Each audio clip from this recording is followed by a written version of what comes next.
1989 1989 के बाद कांग्रेस पहली बार इतना प्रचंड बहुमत ला सकी है। कांग्रेस ने बहुत समझदारी से इस बार क्षेत्रीय पार्टियों को वहां से साफ किया। उसकी वजह यह है कि वो चाहते हैं कि किसी तरीके से राहुल गांधी एक बार मोदी के सामने खड़े हो जाएं। उन्हें मालूम था कि लिंगायत और वोक्कालिगा ये दो समुदाय ऐसे हैं जो कि कर्नाटक की राजनीति पर हुकूमत करते हैं। तो प्रियंका अगर डोसा बनाती थी, प्रियंका अगर बार बार ये कहती थी कि लोग अपने बारे में बात करते हैं, आपके बारे में बात नहीं करते, तो यही जताना चाहती थी हमें आपकी चिंता है कि राहुल गांधी को कांग्रेस इस बात से दूर रखे कि वो प्रधानमंत्री पद के उम्मीदवार हैं और वो पब्लिक के मैसेंजर का काम करें।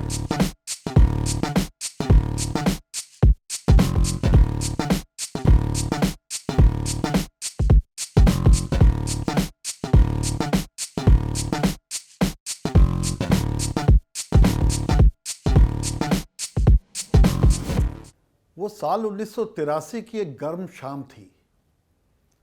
मैं अपने लैम्ब्रेटा स्कूटर, मुझे आज तक उसका नंबर याद है, APP 5288, उस स्कूटर पे बैठ के इलाहाबाद के PD टंडन पार्क पर गया था।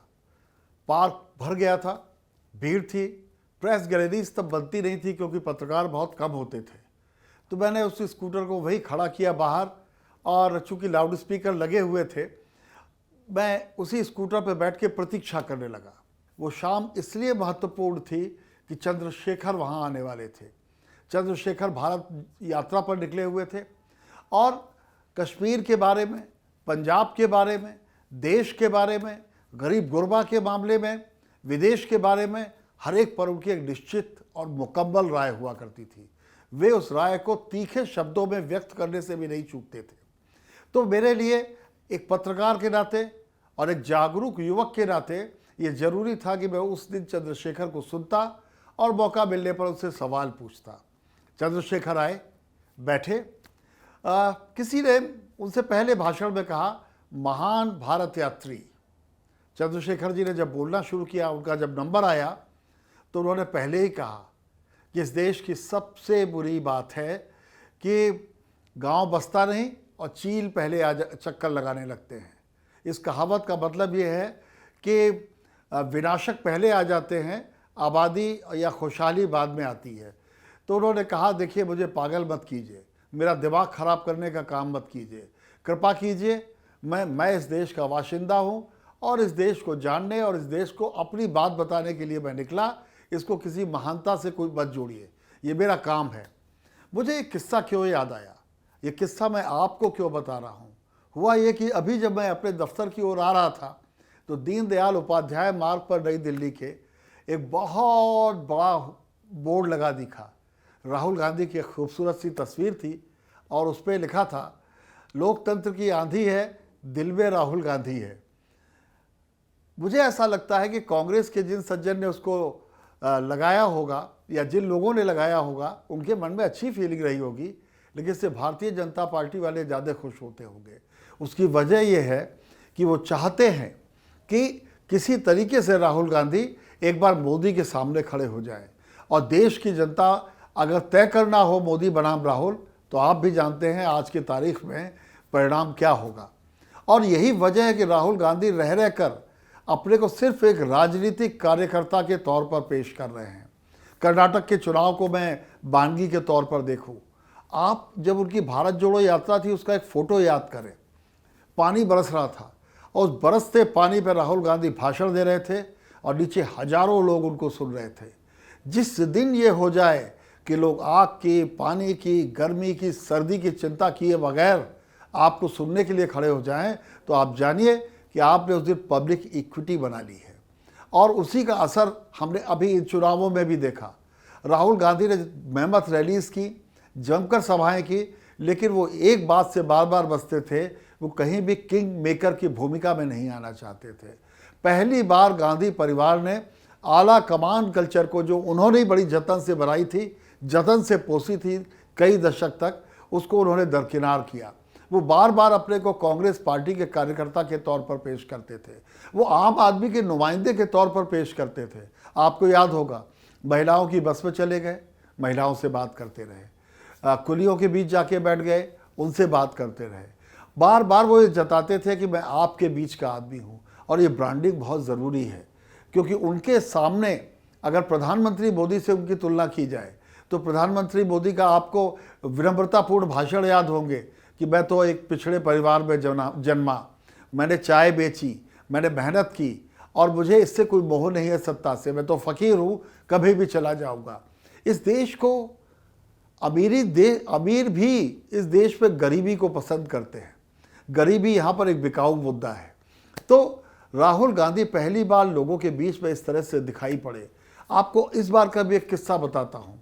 आपने शायद वो वीडियो देखा हो कि वो आगे बढ़ रहे थे, बॉडीगार्ड्स उनके साथ थे, कोई एक बालक उनके साथ फ़ोटो खिंचाना चाहता था, पानी बरस रहा था, उसका मोबाइल गिर पड़ा बच्चे का और राहुल गांधी आगे बढ़ गए, पीछे लौट कर आए, बारिश पे ही उन्होंने छाता वाता हटा दिया और कहा कि आओ मेरे साथ फ़ोटो खिंचा लो। इस तरह से राहुल गांधी अपने को एक तरह से डी क्लास कर रहे हैं और लोगों को बार बार जता रहे हैं कि मैं आपका नुमाइंदा हूँ।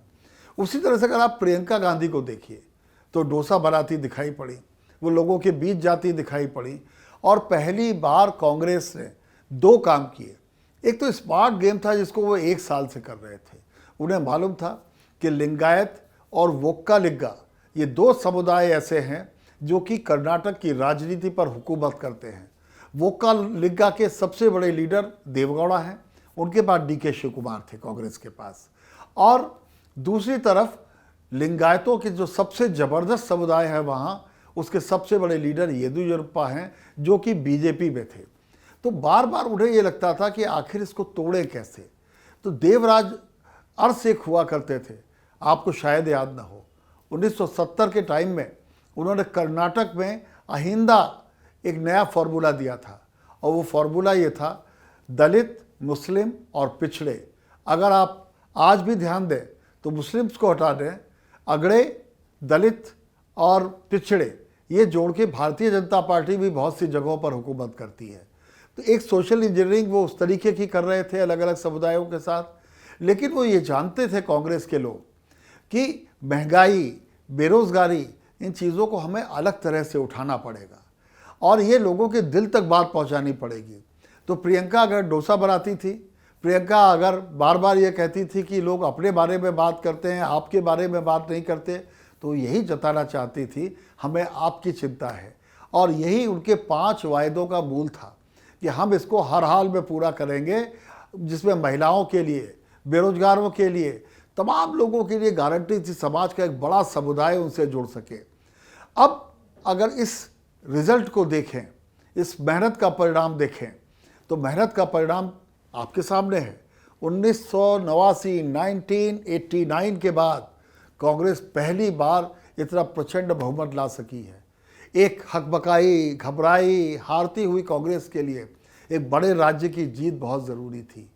लेकिन क्या ये जीत मुकम्मल है? क्या ये जीत आने वाले सालों में कांग्रेस के लिए नई आधारशिलाएं बना रही है? यही वो मुकाम है जहां पर राहुल गांधी, प्रियंका गांधी, कांग्रेस के आला कमान और क्षेत्रीय नेताओं को फूंक फूंक कर कदम रखना पड़ेगा, क्योंकि सामने इस वक्त का सबसे आकर्षक व्यक्तित्व है, सबसे सशक्त संगठन है और क्षेत्रीय पार्टियों से भी उनकी लड़ाई है जो अपने आप में मजबूत है। कांग्रेस ने बहुत समझदारी से इस बार क्षेत्रीय पार्टियों को वहाँ से साफ किया। आप अगर देखें तो जेडीएस का 7% वोट कांग्रेस की ओर शिफ्ट हो गया, लगभग 7%। तो इसने कांग्रेस को कहीं से कहीं पहुंचा दिया। आने वाले दिनों में कांग्रेस को यही करना होगा और ये एक सतत प्रक्रिया है, और वो सतत प्रक्रिया वही है कि राहुल गांधी को कांग्रेस इस बात से दूर रखे कि वो प्रधानमंत्री पद के उम्मीदवार हैं और वो पब्लिक के मैसेंजर का काम करें। अब 2024 की बात, क्या कर्नाटक कोई नया फॉर्मूला दे रहा है 2024 के लिए? मनोबल तो बढ़ा है कांग्रेस का, मनोबल तो विपक्ष का भी इससे बढ़ेगा। आप कल शरद पवार के घर पे हुई मीटिंग याद कर लें, जो उनकी पार्टी हिल रही थी, डावाडोल हो रही थी, वहाँ पर भी एकता हो गई। अजित पवार, सुप्रिया सुले, अघाड़ी के अन्य नेता बैठे और उन्होंने कहा हम आने वाले समय में सारे चुनाव साथ लड़ेंगे, सारे चुनाव, यानी कि अभी कॉरपोरेटर्स के चुनाव होंगे वो लड़ेंगे नगर निकाय के, और दूसरे चुनाव भी यानी कि 2024 का चुनाव लड़ेंगे। महाराष्ट्र एक बड़ा स्टेट है, कर्नाटक एक बड़ा स्टेट है। इन स्टेट्स में यदि विपक्ष एक होकर लड़ता है या कांग्रेस अपनी ताकत पर लड़ती है तो कुछ नए समीकरण जरूर बनते हैं। लेकिन मैं कॉशन आपको देता हूँ, किसी प्रदेश के चुनाव में आप मोदी को रिजल्ट से आप नरेंद्र मोदी की लोकप्रियता को आंकने की गलती मत कीजिएगा। आप पिछले चुनाव का याद कीजिए, लगातार 3 प्रदेश कांग्रेस ने जीत लिए थे एक साथ, और ऐसा लगा था कांग्रेस की आधी चल रही है।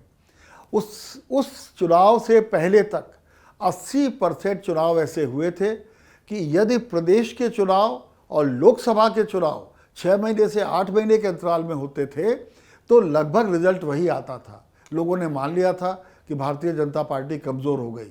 नतीजा क्या आया? राजस्थान में सारी सीटें बीजेपी जीत गई, मध्य प्रदेश में एक दो को छोड़ के सारी जीत गई, छत्तीसगढ़ में भी लगभग यही परिणाम रहा।